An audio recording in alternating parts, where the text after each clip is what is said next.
Assalamualaikum warahmatullahi wabarakatuh. Perkenalkan, nama saya Nur Rafiqil A'la, NIM 2051050100020 dari kelas Perbankan Syariah 4. Video ini merupakan tanggapan pada Bapak Dr. Abdul Nafis LCMEI tentang ekonomi tertutup dengan kebijakan pemerintah atau perekonomian 3 sektor. Apa itu perekonomian 3 sektor? Perekonomian 3 sektor ini adalah perekonomian yang meliputi kegiatan dalam sektor perusahaan, rumah tangga, dan pemerintah. Selanjutnya tentang siklus perekonomian atau siklus perekonomian 3 sektor. Perekonomian 3 sektor ini sebenarnya interaksi sektor rumah tangga dan perusahaan.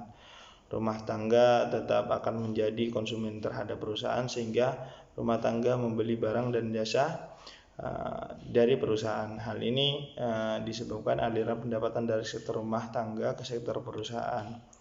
Posisi perusahaan yang masih sebagai pengguna faktor produksi yang dimana disediakan rumah tangga, sektor perusahaan harus memberikan balas jasa terhadap sektor rumah tangga seperti bentuk gaji, upah, atau lain sebagainya, sehingga terjadi aliran pendapatan dari sektor perusahaan kepada rumah tangga.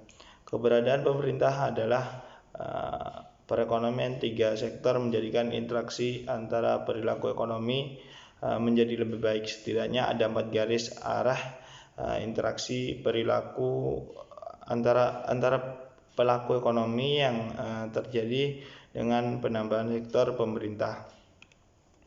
Pendapatan pemerintah berasal dari pajak. Aliran pendapatan dari sektor rumah tangga kepada sektor pemerintah.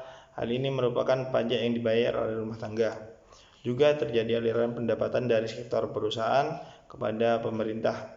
Hal ini juga berasal dari pajak yang dibayarkan oleh perusahaan maksud saya. Pengeluaran pemerintah yang diperuntukkan untuk rumah tangga terlihat dari interaksi sektor dengan sektor rumah tangga, sebagaimana interaksi sektor pemerintah dengan sektor rumah tangga, sebagaimana dapat berupa pembayaran atas subsidi.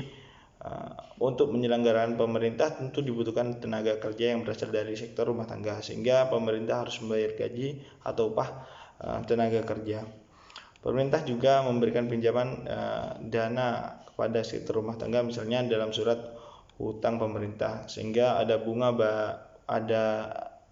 yang harus dibayarkan pemerintah pada sektor rumah tangga. Pengeluaran pemerintah kepada rumah tangga dapat juga berupa bantuan tunai, sedangkan pengeluaran pemerintah pada perusahaan dapat terjadi karena pemerintah membutuhkan barang dan jasa yang ditawarkan oleh perusahaan.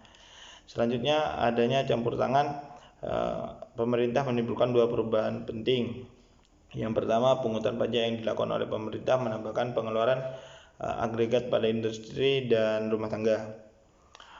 Yang kedua, yaitu pajak memungkinkan pemerintah melakukan pembelanjaan, dan ini akan menaikkan pembelanjaan agregat. Kedua, pengeluaran pendapatan ini akan mengubah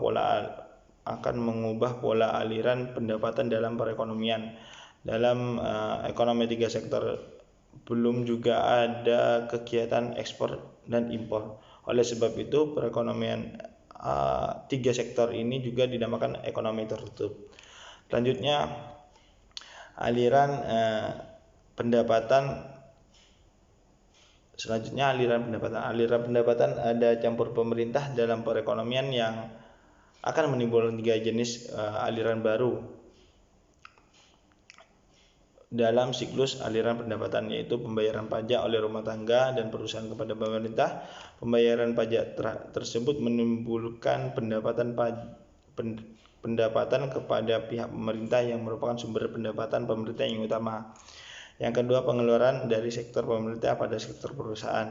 Aliran ini menggambarkan aliran pemerintah atas barang dan jasa yang diproduksi oleh sektor perusahaan. Yang terakhir atau yang ketiga adalah aliran pendapatan dari sektor pemerintah pada sektor rumah tangga. Aliran ini menimbulkan sebab akibat dari pembayaran ke atas konsumsi faktor-faktor produksi yang dimiliki sektor rumah tangga. Selanjutnya, pendapatan yang diterima oleh rumah tangga akan digunakan dengan 3 tujuan. Yang pertama untuk ditabung, untuk pembayaran pajak, dan yang terakhir untuk pembiayaan konsumsi. Selanjutnya, jenis-jenis pajak dibagi menjadi 2, yaitu pajak langsung dan pajak tidak langsung. Pajak langsung adalah jenis pungutan pemerintah yang secara langsung dikumpulkan dari pihak yang wajib membayar pajak. Yang kedua itu pajak tidak langsung, adalah pajak yang bebannya dapat dipindah-pindahkan kepada pihak lain. Selanjutnya bentuk-bentuk pendapatan. Yang pertama, bentuk pajak regresif adalah sistem pajak yang presentasinya menurun apabila pendapatan naik. Yang kedua, pajak proporsional adalah sistem pajak yang presentasinya tetap untuk berapapun tingkat pendapatan. Dan yang ketiga, yang terakhir yaitu pajak progresif adalah sistem pajak yang presentasinya naik ketika pendapatan naik. Sekian tanggapan dari saya, kurang lebihnya mohon maaf. Assalamualaikum warahmatullahi wabarakatuh.